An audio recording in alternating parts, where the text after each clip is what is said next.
With me is Ivan, and Ivan, this is an original Zephyr 6 Mark 1, and these were a very, very popular car in the 50s, and most of them were family cars.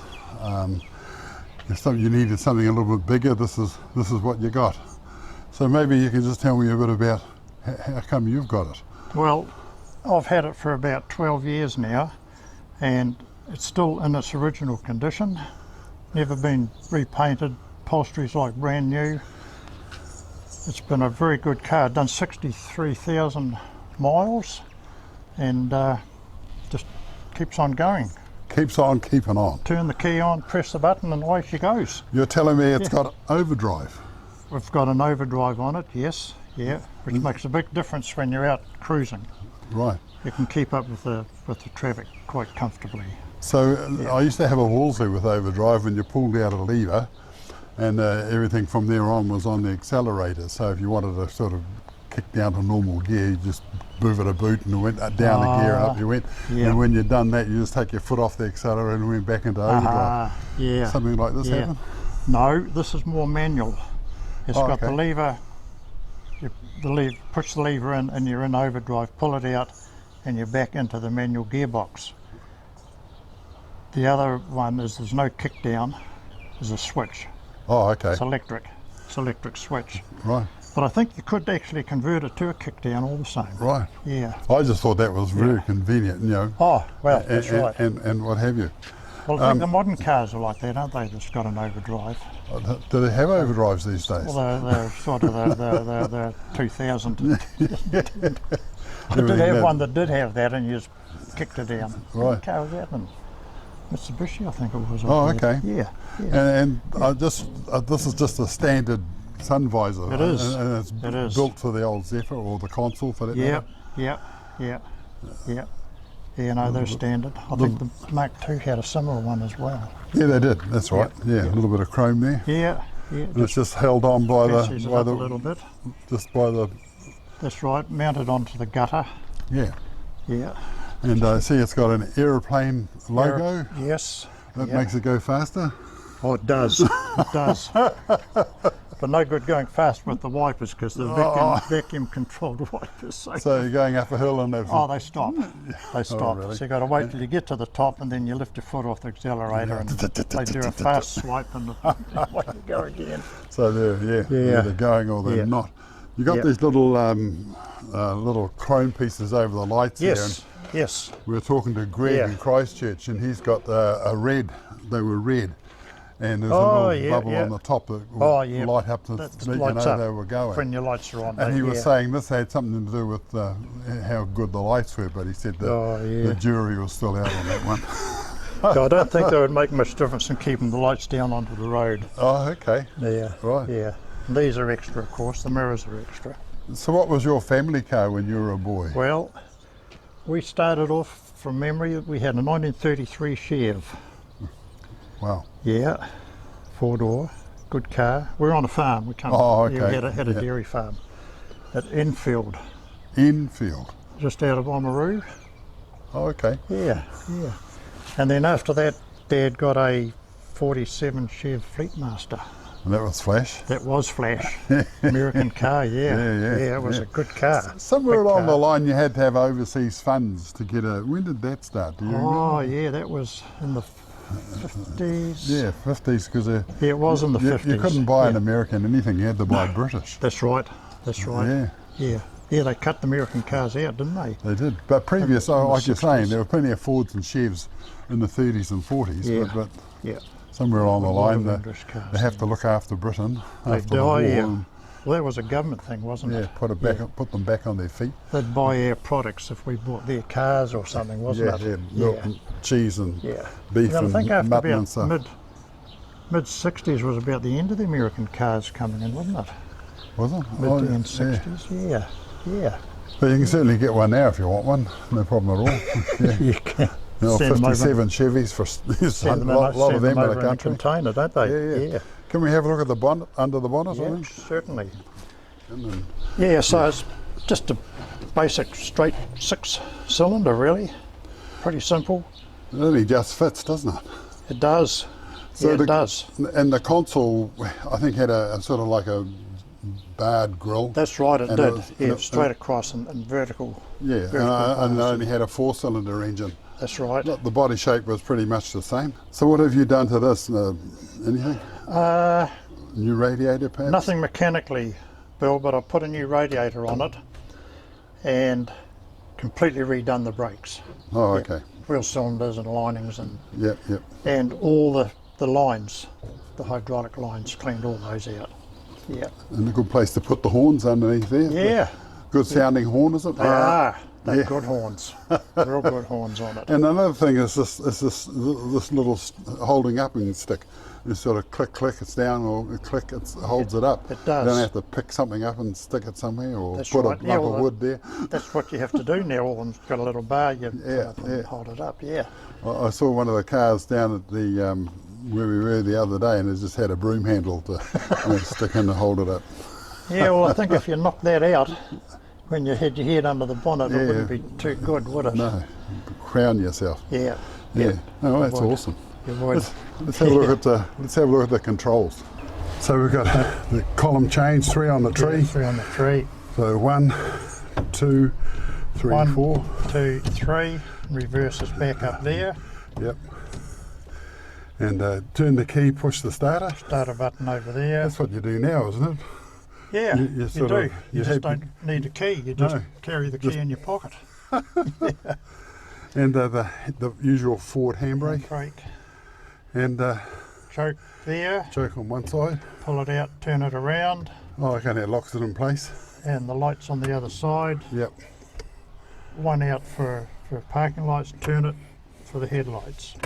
Right. And dip switch down on the floor. And I think that's a great idea. I do too, to be quite honest. Yeah, you're sort of mucking around. Oh shit! Yeah. And the guy in the lights coming at you. You've got your lights full on them. That's Oh it. shit! And you finally find it. And you Sorry, can mate. drive with your foot on the button all the time, you see. Yeah. Dip it when you have to, yeah. Ashtray, Flour. What's the little knob on the top for?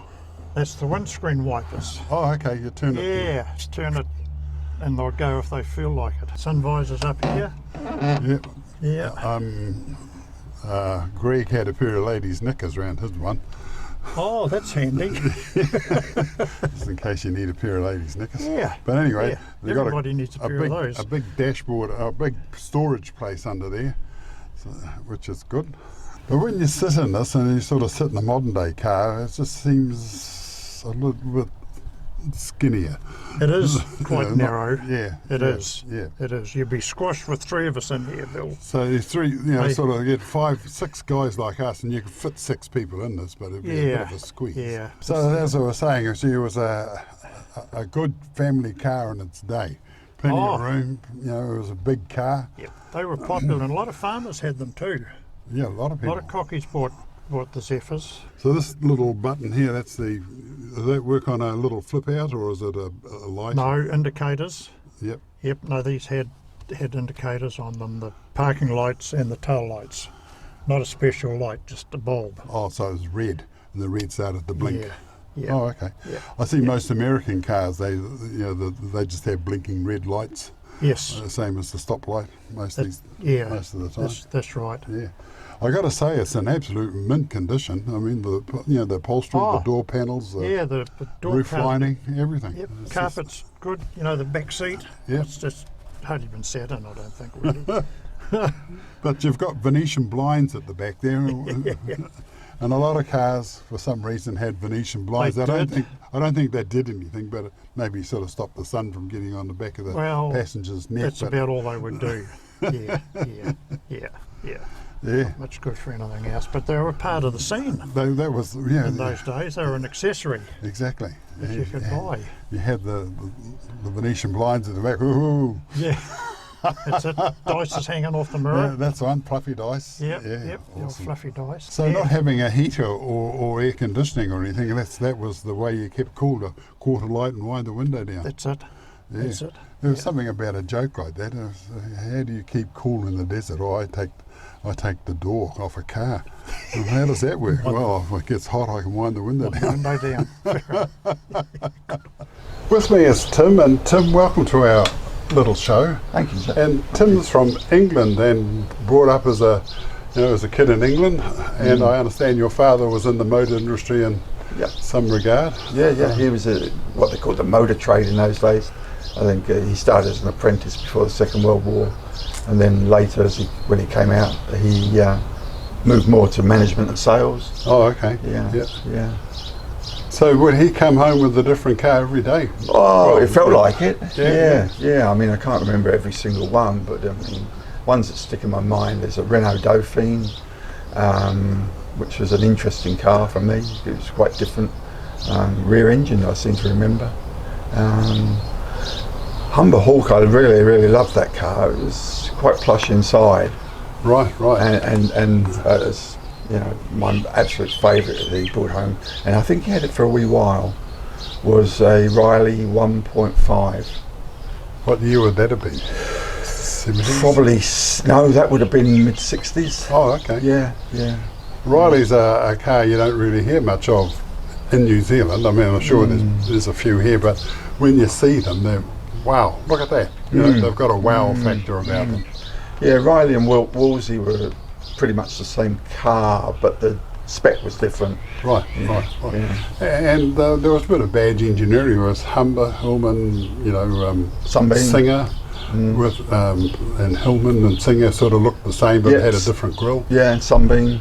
Sunbeam. Yeah. And Sunbeam was quite a company when it started as Sunbeam cars. Some of the older ones look really spectacular. And then I guess the Roots Group sort of mopped them all up. And yeah, when I was a young lad, I had a Series 3 Sunbeam Rapier, and they were twin carburettor.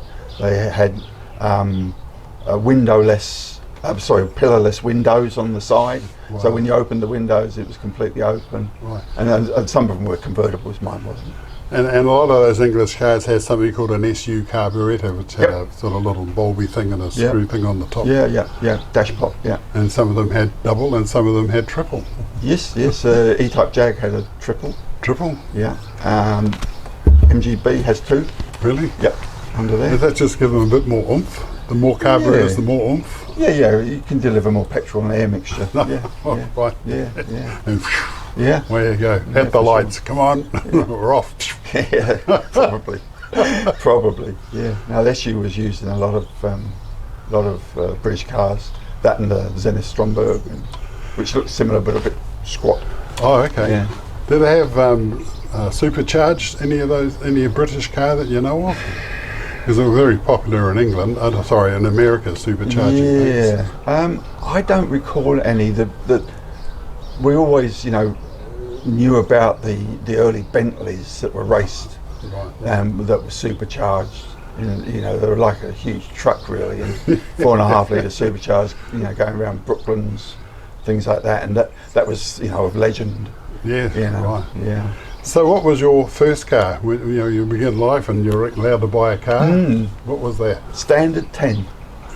We saw a Standard 10 the other day, and my mother had one, and we went for a bit of a drive around the block, and it was great fun. Yeah. No, it was a version. There's a Standard 8 and a Standard 10, and the Standard 10 had a proper boot that you could open, and the 8 had a sort of like special keys, and you took a panel out. And Yeah. I think maybe it might have had a smaller motor. And there was a Standard, still a Standard, but about a early 60s, but it had a boot, but you couldn't get into it. And you had to put whatever your luggage was, you had to go through the back door the somehow. Standard 8 was a bit like that. Yeah, wasn't it? Yeah, definitely. Yeah. As I say, where the 10 had an opening boot. And I remember the taxis, they had a little rack on the back that folded down, you could stack luggage on. And I guess a lot of British cars, like the Morris Oxford cars like that, they sort of had this steel rack up the back. A lot of the sports cars did, because they didn't have much boot space. So once again, Oh, okay, like so this. you got a sports car, you got a little rack on it with all your suitcases sort of stacked there. Well, it looked a bit odd going along the road. Yeah, but it was a continental look, I suppose. But it was practical as well, because there's really not much space inside. So what was your first car a standard 8. Standard 10 was the first car. And what would you pay for that? 10, 12 pounds, 50 pounds? £15. 15 pounds. Yeah. Wow. Lost it on a little country lane one night. Oh, did you? Yeah. Yeah. Had a premature meeting with a tree. Hello, tree. Yeah. So unfortunately it was written off, but yeah. And then I got a Sunbeam Arabia. Wow. Which was in pretty poor condition. Oh, was it? Yeah. Because they're quite a flash car in their day. Yep. Yeah, they were a beautiful car. I remember that my dad had brought one home, and I always loved it. And so I got suckered into buying it. It wasn't in very good condition. So this is nostalgia. Nostalgia talking. Yeah. Fair enough. Yeah. So what you have here, you've got an MG. MGB, yeah. Very sporty looking thing. This was made about 2 weeks before my 16th birthday. Oh, really? Yeah. So you've always had a desire for one of these mentally as well? Yeah, because I'd had one when I was 21, back in the mid-70s in England, and I couldn't afford to keep it. Unfortunately, the insurance was very expensive. So you've got your heart's desire, right? So yeah, unfortunately, I've had to become unwell to do that. But Fair enough. but yeah, we've made it happen. I've had this just over a year now, and so you get it out very often? Yeah, I try and take it out as much as I can. That's almost an everyday car. Yeah, in a way. I've got a couple of other choices. Yeah, I see that. Yeah, we'll talk about those in a tick. Yeah. Anyway, what we've got here is a Jaguar Sovereign. Yeah. Limousine. Yeah, it's an XJ8 long wheelbase. So it's designated as a limousine. Yeah. My recollection of Jags when I was at school was the big, huge headlights, grills sort of set back, lovely mud guards, suicide doors, big sort of walnut dash, great big steering wheel. Well, quite a lot of cars like that, I guess, in those days. Yeah, running boards and then Mr. Redshaw, one of our teachers at primary school, had the big flowing Jaguar. That must have cost an absolute fortune, but anyway, it was impressive, that was for sure. But this, as I said, I think we should have a bit of a look at this. Sure. Tim, what an absolute stunning interior. The walnut in the steering wheel, on the doors in the back. Yeah. A great array. This is 1999, you were saying. Yeah. And when you turn the key on, tell me what happens. Well, the seat will go forward to the predetermined position, and the steering wheel will do its thing. Oh, okay. So you get closer, and the steering wheel gets closer. And Yep. Ah, look at that! And you push the button, and off it goes. Yeah, backwards and forwards. It just facilitates you getting out of the car. And it was a limousine, a purpose-built limousine. Yeah, so it's a long wheelbase version of it. And you were saying there's a V8, and they didn't come with V8s? Jaguar traditionally didn't make V8s, and this was the first one they did ever make. So they made their own? They made their own, but when this car was released, Jaguar was in the ownership of Ford. Oh, okay. And lucky that Ford allowed them to continue with this particular engine, because it's a beautiful lightweight alloy motor compared to the heavier straight sixes that most of the XJs had, of course. Wow. And how often do you take this for a bit of a run? As often as I can, and when I can afford the gas.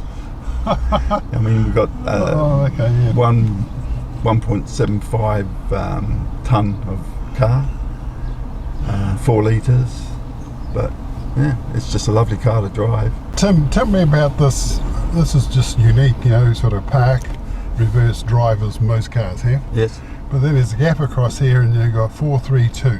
Maybe just explain that to me. Yeah, so it's not Tiptronic as we know, Tiptronic, but what it is, it's called J-Gate. It's a Jaguar thing. I don't know that it was particularly popular, but so you got 2, 3 and 4. Those are the gears that the gearbox will go to, maximum gear the gearbox will go to.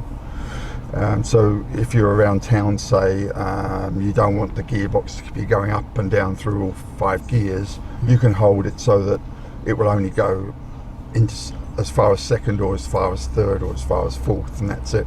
Oh, right. And that's what that's about. And they call it J-gate obviously because of the shape. Yeah. There's a truck we looked at, and it had a gate gearbox. There's a sort of 1, 2, 3, 4, 5, 6, 7, 8. And reverse was over here, but to get back to reverse, you've got to go dup, dup, dup, dup, dup, dup, dup. Oh, really? Back and then back into reverse. You can't just take a shortcut. No. Interesting how people have sort of come up with different ways the gearboxes work. Yeah, for sure. And the cord, which we looked at a couple of shows ago, has got a little lever just beside the steering wheel, and it's you touch it, you're in first, and when you want to go, you hit the clutch. And then you go to second. When you're ready, hit the clutch. Third, hit the clutch. Fourth, hit the clutch. I think they called it a pre-selected gearbox. Pre-selected gearbox. And I think the British Bristols had that. And so this same shape was also a Daimler. Yes. So it's just a bit of bad engineering, or Yeah, so the Daimler name was dropped prior to this one being introduced. So it's Sovereign is a Daimler name, but it's called a Jaguar Sovereign. So what have we got here? Oh, little fans. Yeah, they look cool. I like planes, and okay. Unfortunately, as I was saying, I think earlier, the car doesn't have any cup holders at all. So, I searched for something that was suitable, and there we are, a cup holder, a propeller cup holder. So we can actually take off and deliver the drink to somewhere. Not for the purists, I'm afraid, but practical. So the wind coming out through the little vents there, that's what spins them. That's exactly. Very novel. Yeah. Tim, it says there that it's a Jaguar V8 4 litre. Yep. You can't see the ground. No. And you can see these little sort of 8 pipes sort of coming up out of the top there, and I guess they carry on and go out to the back. I think they're probably to do with the fuel injection. Oh, okay. Right. Yeah, they cover that area. Certainly a big thing. And there's a little pocket here. What does that do? Oh, well, that's a little piece of quality. It's a little toolkit. So we've got a pair of pliers, a screwdriver, a little socket thing. Yep. And that's a tyre pressure gauge, I think, possibly. Yeah. Oh, yeah. Yeah, so it is, does it pop up? Yeah. Yeah. And a couple of 3 spanners and some spare light bulbs. Yeah. The spanners are Jaguar branded, bespoke. I don't know what Jaguar think you're going to repair with a pair of pliers on this, but hey, it looks pretty cool. Somebody said to me once about Jaguars that they had a lot of hose clips. Okay. The earlier ones. They had a lot of hose, and I can't see one single hose clip here anyway. So a lot of automated ones, eh? Oh, okay. Crimped on by a machine. Yeah. Wow. I imagine. There's hose clips there, of course. Oh, okay. Good old, what we used to call Jubilee clips. 2, 3. Yeah. Well, there's a lot of plumbing, isn't there? Certainly is a lot of plumbing, and it's certainly impressive. That's for sure. And like you said, it's off like a rocket. Yeah, well, apparently for a big car, apparently the 0 to 60 miles an hour or 100k is something like 7 or 8 seconds. Really? Yeah. So that's a bit of power. I've not put it to the test, but that's pretty powerful. Pretty powerful. I mean, they do the same car basically in different size engines, basically same engine, but 3.2 and I think 3.5 and 4, and then an upgraded version of this with I think supercharged was used in the Aston Martin Vanquish. Really? Wow. It's a lightweight alloy motor, so yeah, it's for a Jaguar of its size, it's quite economical. That's, as I said, that's very impressive. Tim, thank you very, very much. You're welcome. Absolute delight. And if you've got a Jaguar of ancient years, 30s, 40s, 50s, 60s, 70s, here's my contact details. Flick me an email and we can come and have a look at it. But if it's any as good as impressive as this is, it'll be wonderful. Good on you. About 3k north of Geraldine is the Roger Mann Heritage Centre. Well worth a visit. It's open most weekends and you can visit by making an appointment. To find out more, just call John on 027 246 7466. That's 027 246 7466. I know you'll just love it. With me is John Stokes, and John, welcome to our little show. Thank you for having me. And John is an author, and John, lovely to meet another author. I mean, I've been writing books probably since 1979 about fishing, Yes. fishing, and most lately I've written a book about trucks. You know, the history of New Zealand trucks up from about when they started through to about 1973, 74. Yep. And that was exciting. So you've written a book, and it's called, here it is folks, it's called Ford in New Zealand. Yes, and I wrote that book because I was involved in a show back in 2003, which was the centenary of the Ford Motor Company, the worldwide centenary, and so this was just a little part of the New Zealand celebration, and it was a show that we did in Rangiora of all places, just out of Christchurch, and it was massive. And what we did is we created a timeline of cars starting at the earliest Ford, 1903 or 4, and going right through to the present day, which at that time was the introduction of the Ford Focus, which is now common, but had just come into New Zealand at that stage in 2003. So that was our timeline, plus there was another 250 or so cars at the show. It was just a massive event, and that was the inspiration for this book. I discovered when I was doing that show that no one had ever written the story of Ford in New Zealand before. They've written all about, there's a zillion books on Ford in America, and there's a couple on Australia, and there's a couple on Britain, but Nothing here. no, we'd been ignored. We can't be having that. So how long did it take you to sort of piece it all together? Well, once I'd made the decision, which was one of the silliest decisions I ever made, because it was, I didn't realise how long it was going to take, 16 years. 16 years. 16 Oh, that's a fair old while, isn't it? Well, I started off as a youth, and now here I am as an old man. Well, that's a very good achievement. And Thank you. Obviously you've done all the research, and so everything in there is pretty accurate. That's the hardest part of it, as you know. It's in getting it right, making sure, like in a magazine, I suppose, if you get it wrong, you can apologise in the next edition. In a book, no, it's concrete. It's concrete, yeah, and it's sitting on people's shelves, and they can get it off every other month or so and have another little glance through it. Absolutely, and it really is full of the history. And people are good at that. Oh, that's not right. They're very good at it. Yeah. But there's only 2 mistakes that have been identified in there so far, and one of them is a picture that I identify as having the railway line with the electric poles in the background, but they were not. They're just normal telegraph poles, and somebody identified that, so it's not particularly, and they're not particularly relevant to the story of Ford, but it is a mistake. And the other is the production of a car, that it started at a certain place rather than elsewhere. But but everything else, people say, hey, no, this is accurate, this is good. Now, the American Ford and the British Ford, did they ever talk to each other? I mean, was their designers talking to American? Because American Fords were completely different from what English Fords looked like. Absolutely. And they did talk to each other. If you go right back into history, until about 1932, there was only really one model of Ford available worldwide. It was a Model T, or it was a Model A, or a Ford V8, and that was for all markets. So tell me, how do we go back getting a copy of this? To get a copy of that, you can go to the bookshops, the major bookshops, and ask for it. If it's not already there on the shelves, they'll order it in for you, or you can come through directly to me, and I will just set up a website, which is www.fordnewzealand.co.nz. So Ford New Zealand, the whole word, or just the NZ? Ford New Zealand, the whole word. Right, well there you go folks, there it is, www.fordnewzealand.co.nz.